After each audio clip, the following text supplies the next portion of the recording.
Tomo 2. De la Natividad de la Virgen a la muerte del Patriarca San José. Sección 18. 87. Santa Isabel vuelve por tercera vez al desierto con el niño Juan. Mientras estaba la Sagrada Familia en Egipto, el pequeño Juan había vuelto secretamente a su casa de Juta, porque he visto que fue llevado nuevamente al desierto cuando tenía 4 o 5 años. Zacarías no estaba presente cuando salieron de la casa. Creo que había partido para no presenciar la despedida, porque amaba mucho a su hijito, pero antes de salir le había dado su bendición, como bendecía siempre a Isabel y a Juan antes que saliesen de camino. El pequeño Juan usaba por vestido una piel de carnero, que saliéndole del hombro izquierdo caíale sobre el pecho y los costados y volvía a unirse sobre el lado derecho. No usaba más que esta piel. Sus cabellos eran castaños y más oscuros que los de Jesús. Llevaba el bastoncito blanco que había tomado al dejar la casa. Así lo vi mientras su madre lo llevaba de la mano. Isabel era una mujer de edad, alta, de ágiles movimientos, cabeza pequeña y rostro agradable. El niño Juan corría a menudo, adelantándose a la madre. Tenía toda la inocencia propia de su edad, pero no la irreflexión. Al principio se dirigieron hacia el norte, teniendo a su derecha un pequeño arroyo. Luego los vi atravesar la corriente sobre una pequeña balsa de madera, porque no había puente. Isabel era una mujer decidida y dirigía la balsa con una rama de árbol.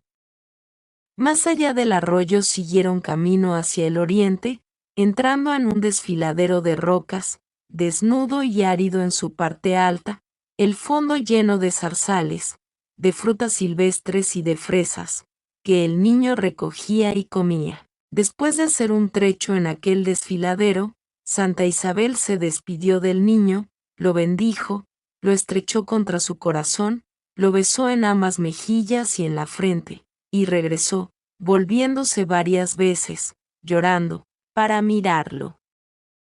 El niño no sentía inquietud alguna, caminaba con pasos seguros por el desfiladero. Como durante estas visiones me sentía muy enferma, el sailor me consoló haciendo que asistiese a todo lo que sucedía como si yo fuese una niña. Me parecía tener la misma edad que Juan, y por eso me afligía viendo que se alejaba tanto de su madre. Creía que no iba a poder encontrar la casa paterna, pero una voz me tranquilizó, diciendo, no te inquietes, el niño sabe muy bien lo que hace. Me pareció entrar en el desierto con el niño, como compañera de juegos infantiles. De este modo pude ver varias veces lo que le sucedía. El niño me contó varios episodios de su vida en el desierto, cómo se mortificaba y violentaba sus sentidos en toda forma y se volvía cada vez más clarividente, y cómo era instruido en todo lo que necesitaba saber. Nada de lo que me contaba me sorprendía, porque yo misma, cuando siendo pequeña cuidaba las vacas, había vivido en el desierto con el niño Juan.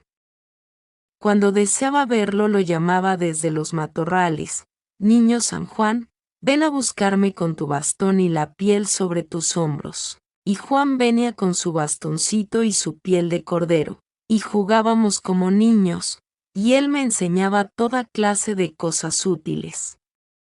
No me asombraba que supiese tantas cosas de los animales y de las plantas del campo. Yo también, cuando andaba por el campo, por los bosques y las praderas, siendo niña, estudiaba, como en un libro, en cada hoja o en cada flor, al recoger las espigas y al arrancar el césped, y estas plantas, como los animales que veía pasar, eran para mí motivos de enseñanza y de reflexión. Las formas de las hojas, sus colores y la disposición de las plantas me sugerían pensamientos profundos. Las personas a quienes los comunicaba me escuchaban con asombro, pero se reían de mí en la mayoría de los casos. Esto fue causa de que más tarde guardase silencio sobre estas cosas, porque pensaba, y pienso todavía, que a todos los hombres les pasa lo mismo, y que en ninguna parte aprende mejor que en este libro de la naturaleza escrito por el mismo Dios. Cuando en mis contemplaciones posteriores seguía al niño Juan por el desierto, he visto sus gestos, sus actitudes y sus acciones. Lo vi jugando con los animales y las flores y entreteniéndose con las plantas. Los pájaros, especialmente, estaban familiarizados con él, se posaban sobre su cabeza o sus hombros cuando caminaba o rezaba. A veces ponía su bastoncito atravesado sobre las ramas de los árboles y pájaros de todas variedades acudían a su llamado y se posaban sobre su bastón unos tras otros. Él les hablaba y los miraba con familiaridad, los trataba como si les estuviera enseñando. Otras veces lo vi seguir a los animales hasta sus cuevas y darles allí de comer, observándolos con toda atención. 88. Muerte de Zacarías e Isabel. Una vez que Zacarías fue al templo a llevar víctimas para el sacrificio, Isabel aprovechó su ausencia y fue a visitar a su hijo en el desierto. Juan tendría unos 6 años entonces. Zacarías no había ido a ver al niño nunca, de modo que si Herodes le preguntaba por el niño podía, sin mentir, responder que lo ignoraba. Pero para satisfacer el gran cariño de sus padres y por el deseo de verlos, visitó varias veces el niño secretamente, de noche, la casa de sus padres, permaneciendo allí algún tiempo. Sin duda su ángel de la guarda lo guiaba para que evitara los peligros que lo amenazaban. Siempre lo vi guiado y protegido por espíritus celestiales y muchas veces vi figuras luminosas que lo rodeaban. Juan estaba predestinado a vivir así en la soledad, apartado de los hombres y privado de los socorros humanos ordinarios para ser mejor guiado por el Espíritu de Dios. La providencia divina dispuso las cosas de tal manera que aún por las circunstancias exteriores tuviera que retirarse al desierto. También se hallaba como impulsado por un instinto irresistible, pues desde su niñez lo veía siempre pensativo y solitario. Cuando fue llevado el niño Jesús a Egipto, Juan, su precursor, estaba escondido en el desierto por advertencia divina, ya que también él se hallaba en peligro. Se había hablado mucho de él desde los primeros días de su vida. Era conocido su nacimiento maravilloso y mucha gente afirmaba haberlo visto rodeado de resplandor. Por esta causa Herodes quería apoderarse de él para matarlo. Repetidas veces Herodes había preguntado a Zacarías dónde se escondía el niño, sin atreverse entonces a prenderlo. Pero ahora, yendo Zacarías al templo, fue asaltado y maltratado por los soldados encargados de vigilarlo, delante de la puerta de Jerusalén, llamada de Belén, en un lugar del camino bajo desde donde no se divisaba la ciudad. Lo llevaron a una prisión, en el flanco de la montaña de Sión, donde pude ver más tarde a los discípulos de Jesús cuando iban al templo.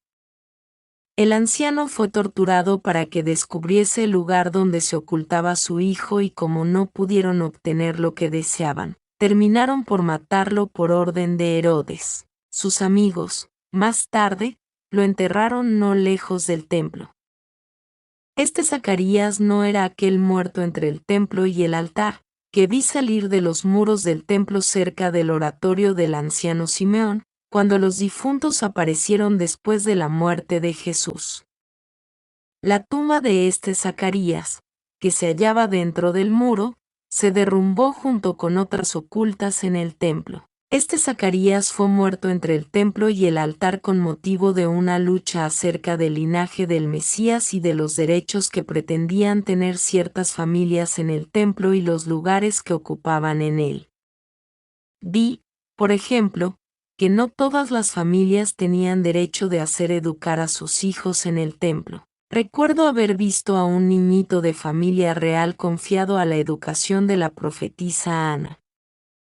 En la lucha murió solo Zacarías, hijo de Baraquías. He visto, más tarde, que se hallaron sus huesos, pero ya no recuerdo los detalles del hecho.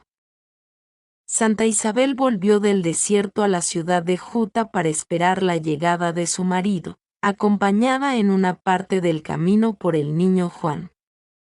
Isabel lo besó en la frente y lo bendijo, y el niño volvió al desierto. La madre al entrar en su casa conoció la triste noticia de la muerte de su esposo.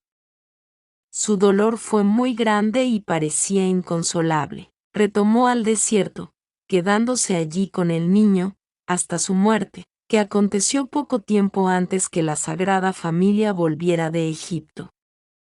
Aquel escenio que cuidaba al niño Juan, sepultó a Isabel en las arenas del desierto. Después de esto, Juan se internó más en el desierto. Abandonando el desfiladero de rocas se fue a un lugar más despejado y se estableció junto a un pequeño lago.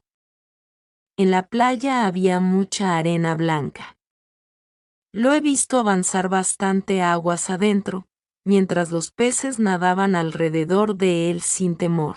Allí vivió mucho tiempo, porque lo vi fabricarse una cabaña o glorieta en medio de los arbustos, para pasar la noche. Era pequeña y baja de modo que apenas podía acostarse en ella para dormir. Allí como en otras partes veía formas luminosas que trataban con él sin temor e inocente piedad. Parecía que lo instruían y le hacían notar diferentes cosas. Vi también que tenía una varilla atravesada en su bastoncito, de modo que F0 formaba una cruz. Había una tira de corteza atada al cabo del bastoncito, como una banderilla que flotaba al viento mientras jugaba con ella. La casa de Isabel en Juta la ocupó una hija de la hermana de Isabel.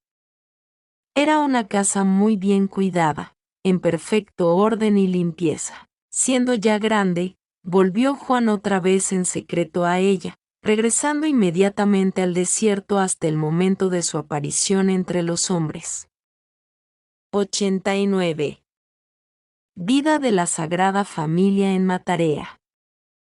En Matarea los habitantes no tenían más agua que la turbia del Nilo. María, con sus oraciones, halló una fuente. Cuando se establecieron tuvieron mucho que sufrir, porque no tenían para comer más que algunas frutas y bebían el agua mala del Nilo. Como hacía tiempo que no tenían agua buena, José pensaba ir con sus herramientas y su asno al desierto, hasta el manantial del jardín de los balsameros.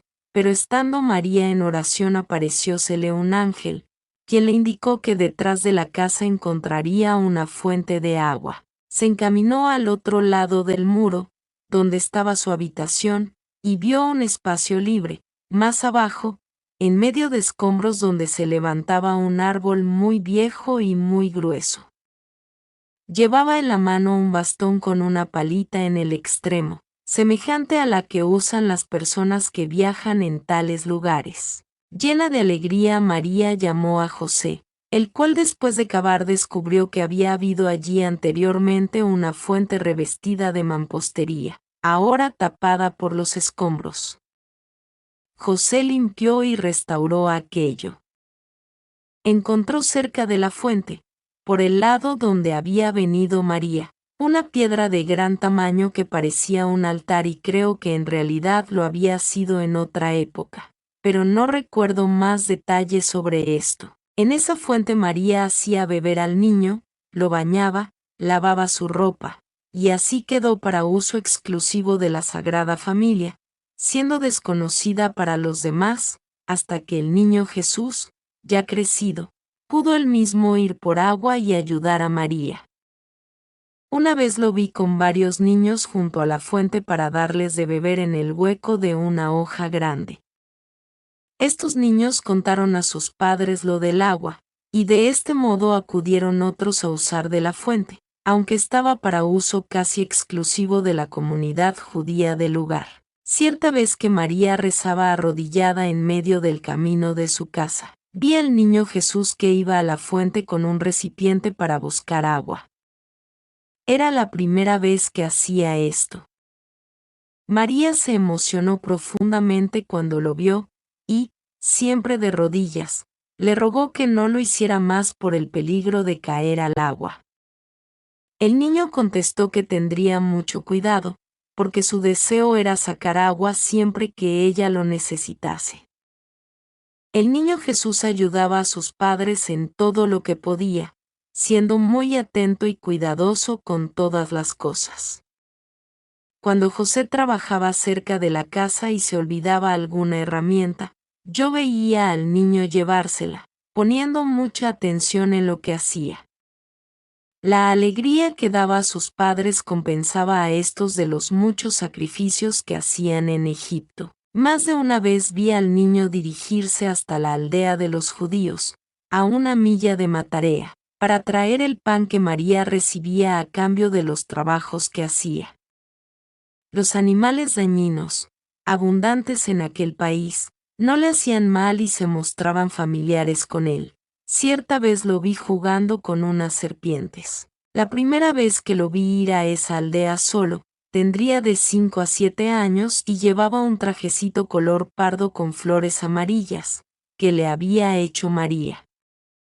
Lo vi arrodillarse en el camino para rezar, cuando aparecieron 2 ángeles que le anunciaron la muerte de Herodes. Jesús no dijo nada de esto a sus padres, no sé si por humildad, o por indicación de los ángeles, o porque no era aún el momento de salir de Egipto. Otra vez lo vi yendo a la aldea con otros niños judíos y al volver a casa lloraba por la degradación en que veía sumidos a esos israelitas de Egipto. 90. Origen de la fuente de Matarea. Historia de Job. La fuente de Matarea no tuvo origen por la oración de María. Ella solo la hizo brotar de nuevo. La fuente ya existía, revestida de mampostería, aunque oculta bajo los escombros. Vi que Job había estado en Egipto antes que Abraham y que había vivido en este lugar, donde halló la fuente y ofreció sacrificios sobre la gran piedra que allí estaba aún. En esta ocasión supe que Job fue el menor de 3 hermanos y que su padre era un gran jefe de tribu cuando fue levantada la torre de Babel. De un hermano de este hombre descendía la familia de Abraham. Los descendientes de ambos hermanos se casaban entre sí con frecuencia. La primera mujer de Job fue de la raza de Phalec. Cuando después de varias aventuras fue Job a habitar en el tercer lugar, se había casado sucesivamente con 3 mujeres de la raza de Phalec. De una de ellas tuvo un hijo, una hija, la cual casándose dentro de la misma familia, dio a luz a la que fue madre del patriarca Abraham. De modo que Job venía a ser bisabuelo de la madre de Abraham. El padre de Job se llamó Joctán, era hijo de Geber y habitaba al norte del mar Caspio, junto a una cadena de montañas en una de cuyas laderas había bastante calor, mientras en la otra, cubierta de nieve, hacía mucho frío. He visto muchos elefantes en este país. La comarca donde había estado al principio Job era pantanosa y no hubiera sido favorable para los elefantes. Ese país está al norte de una cadena de montañas, entre 2 mares. Uno de estos 2 mares, el del occidente, había sido una alta montaña, según he visto antes, donde habitaban los gigantes y hombres poseídos por malos espíritus antes del diluvio. Había allí una región estéril y pantanosa, ahora habitada, creo, por una gente de ojos pequeños, nariz ancha y pómulos salientes. Al volver Job a este lugar tuvo su primera tribulación y primera prueba. Después de ella emigró hacia el mediodía, en el Cáucaso, estableciéndose en esta región. De aquí hizo un viaje a Egipto, dominado entonces por unos reyes extranjeros que procedían de pueblos pastoriles de su país. Uno de estos reyes era de la misma región de Job, mientras el otro provenía del lugar más lejano donde habitaban los reyes magos. Estos reyes pastores solo eran dueños de una parte de Egipto, y más tarde fueron desalojados por un faraón egipcio. He visto gran cantidad de estos pastores reunidos delante de una ciudad donde se habían establecido. El rey de los pastores compatriota de Job quería para su hijo una mujer de la raza vecina del Cáucaso, de donde provenía él. Job, con numeroso séquito, condujo a Egipto a aquella novia real, que era también parienta suya. En el cortejo llevaba 30 camellos y gran cantidad de servidores con muchos regalos. Era entonces Job un hombre joven, alto, de tez morena amarillenta, muy agradable y de cabellos más bien rojizos. Los habitantes de Egipto eran también morenos, pero de color desagradable. Egipto no estaba entonces muy habitado, solo se veían, de tanto en tanto, grandes aglomeraciones de gente. No se veían tampoco esos grandes edificios que comenzaron a construirse en la época de los israelitas en Egipto. El rey rindió muchos homenajes a Job, y deseando que se estableciera allí con toda su tribu, no quería dejarlo partir. Le dio por habitación la ciudad donde ahora vivía la Sagrada Familia, que entonces era muy diferente. Allí vivió Job 5 años. Era el mismo lugar donde estaba ahora la Sagrada Familia y le había sido mostrada la fuente del agua y la piedra donde ofrecía sus sacrificios. Aunque Job era gentil, era justo y conocía al verdadero Dios, adorándole como a su Creador, mientras contemplaba los astros, la naturaleza y la luz. Le agradaba hablar de Dios y de sus obras de la naturaleza, y no adoraba imágenes de animales monstruosos como hacían los pueblos gentiles. Se había imaginado una representación del verdadero Dios. Era una figura humana pequeña, con rayos en torno de la cabeza, y me parece que con alas. Tenía las manos juntas sobre el pecho y llevaba un globo sobre el cual se veía un navío navegando sobre las olas. Quizás le recordaba el diluvio. Cuando ofrecía sacrificios a Dios, el patriarca Job quemaba delante de su imagen diversas clases de semillas. He visto que más tarde fueron introducidas en Egipto unas figuras pequeñas, sentadas como en un púlpito coronado por dosel. Al llegar Job a Egipto encontró un culto detestable. Provenía de las supersticiones que habían presidido la construcción de la Torre de Babel. Poseían un ídolo con cabeza de buey muy ancha que terminaba en punta y como levantada en el aire, la boca abierta y los cuernos inclinados hacia abajo. En el interior del ídolo se encendía fuego y se colocaban niños vivos entre sus brazos ardientes, y vi que sacaban algo de las aberturas de aquel cuerpo. La gente de la comarca era muy cruel y la región estaba llena de animales espantosos. Vi animales negros que parecían arrojar llamas de fuego y volaban en grandes bandadas envenenándolo todo, puesto que si se posaban en un árbol éste se secaba de inmediato. Vi animales que tenían las patas traseras muy largas y las delanteras muy cortas, como topos, que saltaban de un techo a otro. Había unas bestias horribles que andaban entre las piedras y en los agujeros y se enlazaban a los hombres y los asfixiaban. En el Nilo vi un animal grande, con dientes espantosos y grandes patas negras. Tenía algo del cerdo y era del grosor de un caballo. He visto otros animales horribles, pero el pueblo era aún más abominable, y Job, a quien había visto librar a su país de origen de las malas bestias, por medio de oraciones, sentía aversión por vivir entre aquellos hombres y a menudo manifestaba sus quejas a los que le rodeaban. Prefería vivir entre las malas bestias que entre tales hombres. Lo vi muchas veces mirar hacia el oriente, con ojos llenos de ansia, hacia su patria, al mediodía del país más alejado aún que habitaban los reyes magos. Tuvo visiones proféticas de la llegada de los israelitas a Egipto, y también, en general, de la salvación del género humano y de las grandes pruebas por las que debía pasar el hombre. No pudo dejarse persuadir para permanecer en Egipto, y al cabo de 5 años salió del país con todo su séquito. Las pruebas de Job sucedieron por intervalos. Primero gozó de tranquilidad por 9 años, luego por 7 y después por 12 años. Las palabras del libro de Job, y hablando aún el mensajero, equivalen a decir, se hablaba aún en el pueblo de la desgracia que le había acontecido, cuando sobrevenía otra calamidad a afligirlo. Las 3 pruebas las sobrellevó en 3 distintos países. La última, que fue seguida de su prosperidad final, le alcanzó cuando vivía en un país llano, al oriente de Jericó. Aquel país producía incienso y mirra, y tenía una mina de oro y se trabajaban los metales. En otra ocasión tuve nuevas visiones relativas a Job. Recuerdo lo siguiente.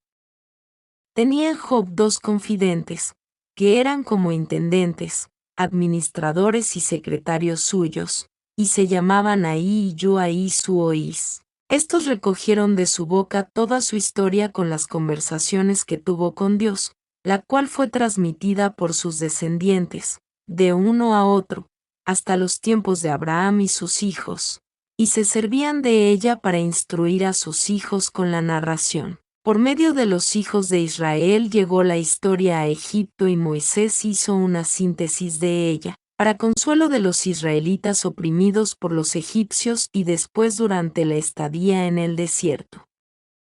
En un principio era una historia mucho más larga y con mayores cosas que los judíos no hubieran comprendido. Más tarde Salomón la arregló, haciendo un libro de piadosa lectura. De modo que el libro está lleno de la sabiduría de Job, de Moisés y de Salomón. Es difícil encontrar ahora allí la verdadera historia de Job, pues han variado los nombres de los pueblos, introduciéndose otros más cercanos a la tierra de Canaán. Se le creyó idumeo porque el país donde habitó hacia el final de su historia estuvo habitado mucho tiempo antes de su muerte por los descendientes de Esaú o Edom. Creo que Job vivía todavía cuando nació Abraham. 91. Abraham y Sara en Egipto. La fuente abandonada cuando Abraham fue a Egipto instaló allí su campamento y lo he visto instruyendo al pueblo. Residió allí varios años con Sara, su mujer, y muchos hijos e hijas, cuyas madres habían quedado en Caldea. Tian Ben Lot vivió en aquel país con su familia, aunque ya no puedo precisar el lugar de su residencia. El patriarca Abraham fue a Egipto una vez, por orden de Dios, a causa del hambre que se pasaba en el país de Canaán, y volvió por segunda vez para recuperar el tesoro de familia que una sobrina de la madre de Sara había trasladado a Egipto. Aquella mujer era de la tribu de pastores de la raza de Job, que había reinado sobre una parte del Egipto. Habiendo llegado como criada, casóse con un egipcio. De ellos procedía una tribu cuyo nombre he olvidado. Una de sus hijas fue Agar, madre de Ismael, que por esto era de la misma raza que Sara. Aquella mujer había sustraído un tesoro familiar, a semejanza de Raquel, que robó los ídolos de Labán, lo había vendido en Egipto por una gran suma de dinero, yendo a parar así a las manos del faraón y de los sacerdotes egipcios. El tesoro era una especie de árbol genealógico de los hijos de Noé, en particular de los descendientes de Sem hasta el tiempo de Abraham, hecho con piezas triangulares de oro sujetas unas a otras formando una balanza con sus brazos. Las placas triangulares se hallaban enfiladas, otras indicaban las ramas laterales. Sobre esas placas estaban los nombres de los miembros de la familia y toda su serie. Partiendo del centro de una tapa se reunían en el platillo de la balanza cuando se hacía descender la tapa por encima. La balanza entera se podía encerrar de este modo en una caja. Las placas principales eran amarillas y grandes, mientras que las de los intervalos eran más delgadas y blancas, como la plata. Oí decir cuánto pesaba todo esto en sidos, representando una suma respetable. Aunque los sacerdotes de Egipto habían relacionado diversos cálculos con este árbol genealógico, ellos estaban muy lejos de la verdad. Mediante sus astrólogos y sus pitonisas supieron algo de la llegada de Abraham a Egipto. Supieron que era de origen noble, como su mujer, y que de ellos debía salir una descendencia muy elegida. En sus adivinaciones querían descubrir los linajes nobles para unirse a ellos por medio de casamientos. Satanás introducía de este modo el libertinaje y la crueldad para degradar los linajes más nobles que aún subsistían. Abraham temía que los egipcios lo mataran por causa de la belleza de Sara. Por eso la hacía pasar por hermana, y esto no era mentira, pues en realidad era su hermana sanguínea por ser hija de su padre Taré, de otra madre. El faraón hizo llevar a Sara a su residencia para tomarla por mujer. Esto los afligió mucho y rogaron a Dios que los socorriese, y Dios castigó al rey.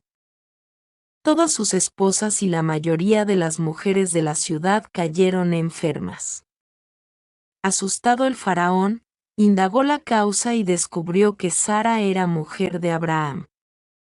Se la devolvió y le rogó que saliera de Egipto lo antes posible al reconocer que los dioses lo protegían. Los egipcios eran un pueblo muy singular.